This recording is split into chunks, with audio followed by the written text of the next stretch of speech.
शान्तये यस्य द्विरदवक्त्राद्या पारिषद्या परशतम् विघ्नं निघ्नन्ति सततं विश्वक्सेनं तमाश्रये व्यासं वसिष्ठनप्तारं शक्ते पौत्रमकल्मषम् पराशरात्मजं वन्दे शुकतातं तपोनिधिम्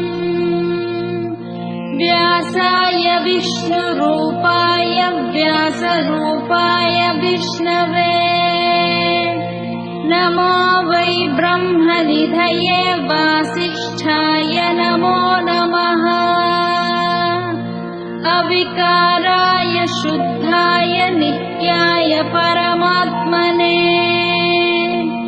सदैकरूपरूपाय विष्णवे सर्वजिष्णवे यस्य स्मरणमात्रेण जन्म संसारबन्धनात्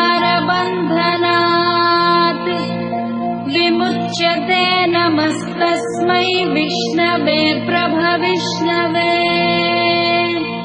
ॐ नमो विष्णवे प्रभविष्णवे श्रीवैशम्पायन उवाच श्रुत्वा धर्मानशेषेण पावनानि च सर्वशः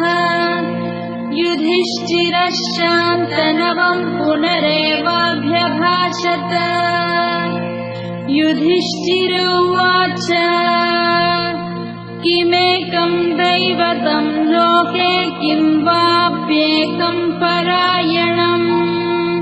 स्तुवन्तः कमर्चन्तः प्राप्नुयुर्मानवा शुभम् को धर्मः सर्वधर्माणां भवतः परमो मतः किं जपन्मुच्यते जन्तुर्जन्म संसारबन्धनात्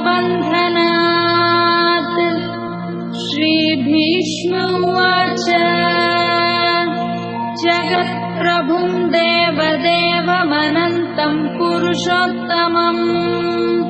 स्तुवन्नाम सहस्रेण पुरुषः सततोत्थितः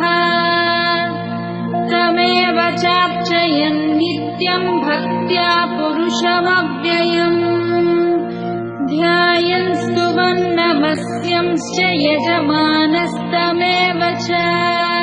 आशा है ये स्तोत्र पाठ आप सभी को बहुत पसंद आया होगा। देवाक्षर के साथ हमेशा जुड़े रहिए, चैनल को सब्सक्राइब कीजिए, वीडियोस को लाइक और शेयर कीजिए। हमारे साथ जुड़ने के लिए आप सभी का बहुत बहुत धन्यवाद।